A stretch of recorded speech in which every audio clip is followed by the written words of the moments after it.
Hello student, most welcome. लिखेंगे अपन आनंद पत्रिका अंक 9 के प्रतिलेखन संख्या 23 और 24 का डिक्टेशन। डिक्टेशन लिखने से पहले इसमें आने वाले कुछ हार्ड वर्ड और वाक्यांश की आउटलाइनों पर एक नज़र डाल लेते हैं। यदि आपको इसका पीडीएफ चाहिए तो आप हमारे Telegram channel shorthand with Vivek से इसका पीडीएफ भी डाउनलोड कर सकते हैं। टेलीग्राम चैनल तक पहुंचने के लिए इस वीडियो के डिस्क्रिप्शन में लिंक दिया है, या आप टेलीग्राम पर सर्च करेंगे शॉर्ट हैंड विद विवेक तो आपको आसानी से मिल जाएगा। चलिए लिखेंगे इसका डिक्टेशन। डिक्टेशन की स्पीड लगभग 80 शब्द पर मिनट रहेगी। तो चलिए डिक्टेशन स्टार्ट करते हैं 5 सेकंड बाद।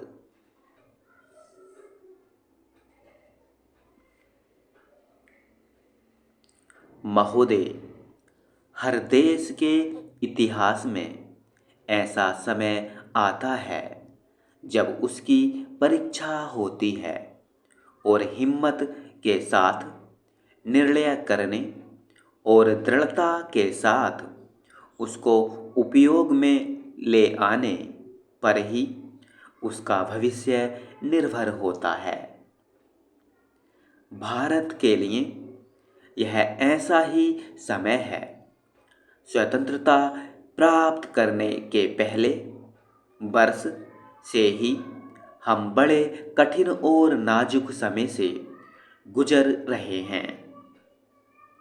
आज से कुछ महीने पहले जब मैंने इस पद का भार संभाला था तो मुझे पता था कि हमारे सामने कितनी भारी कठिनाइयां हैं और सूखे तथा अभाव के इन महीनों को पार करने के लिए और अर्थव्यवस्था को पुनः गतिशील बनाने के लिए कितने बड़े प्रयत्न और त्याग की जरूरत पड़ेगी।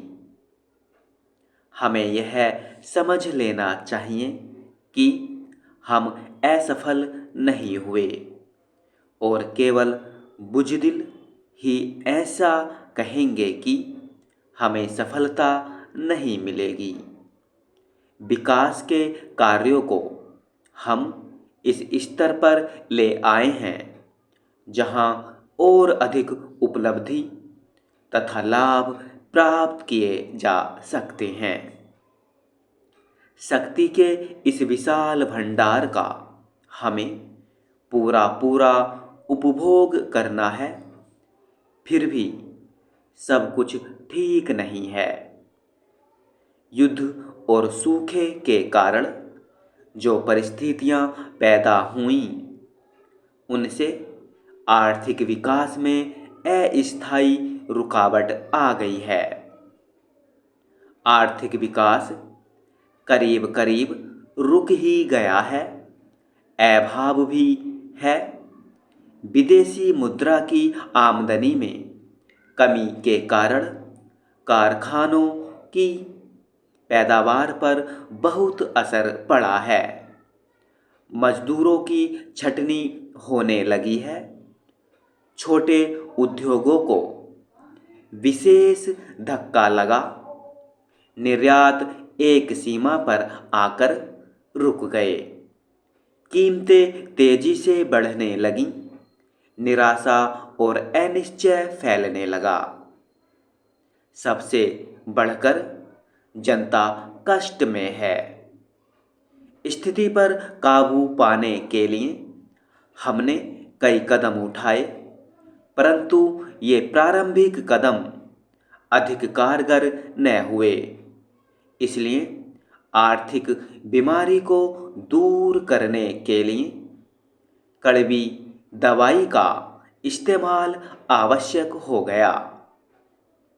अवमूल्यन कोई जादू की छड़ी नहीं है, किंतु यह हमारी अर्थव्यवस्था में आई हुई कुछ गड़बड़ियों को शीघ्रता से सुधार सकता है। भारतीय और अंतर्राष्ट्रीय कीमतों में बढ़ता हुआ अंतर एक ऐसी ही चीज थी।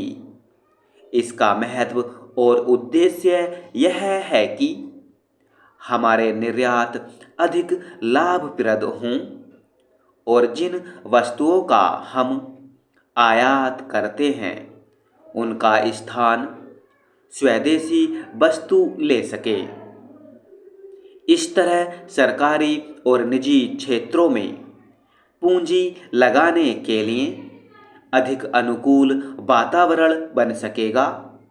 इससे देश की कारीगरी और आविष्कार की प्रतिभा को भी बढ़ावा मिलेगा। महोदय, मैं आपको यह बताना चाहती हूँ कि हमने यह काम विदेशी दबाव में आकर नहीं किया है। देश के भीतर रुपए के मूल्य में 36 पैसे की कमी होने का कोई प्रश्न ही नहीं है। हम विदेशों से और अधिक सहायता प्राप्त करने की कोशिश कर रहे हैं, जिससे हम अपनी आर्थिक व्यवस्था को ऐसे स्तर पर ले जा सकेंगे कि वह स्वयं आगे बढ़ने लगे। यदि हमारे औद्योगिक उत्पादन में प्रगति शीघ्र हुई और निर्यात अच्छी तरह बढ़ा तो हम इस लक्ष्य तक 10 ही वर्षों में पहुंच जाएंगे। अगले 10 वर्षों में निर्यात, पर्यटन, जहाजरानी और ऐसे ही अन्य तरीकों से हमें अपनी आमदनी को तिगुना करना है। हमें निर्यात की जाने वाली वस्तुओं को बहुत बढ़ाना है और स्वदेशी को बढ़ावा देना है ताकि विदेशी मुद्रा के घाटे को स्थायी रूप से दूर कर दिया जाए।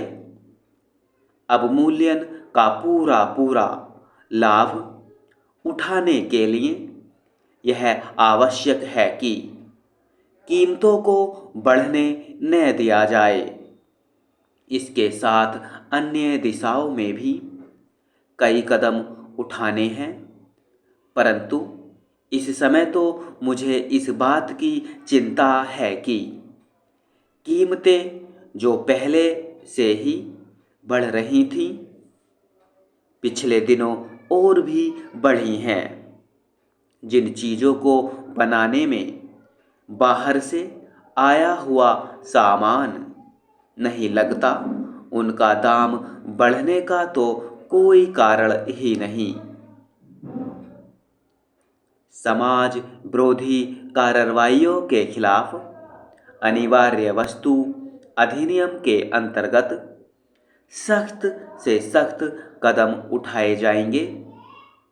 यदि जरूरत पड़ी तो शासन नए कानून बनाने के लिए भी तैयार रहेगा। सभी नागरिकों से, उपभोक्ताओं तथा उत्पादकों से मैं आग्रह करती हूँ कि दामों में वृद्धि न होने दें। मुझे बहुत से जिम्मेदार कारखानेदारों ने आश्वासन दिलाया है कि वे अपनी चीज़ों के दाम नहीं बढ़ने देंगे। प्रत्येक नागरिक को अनाज, वनस्पति, मिट्टी के तेल जैसी आवश्यक वस्तुएं सही कीमतों पर मिल सकें, इसके लिए हम जरूरी प्रबंध कर रहे हैं।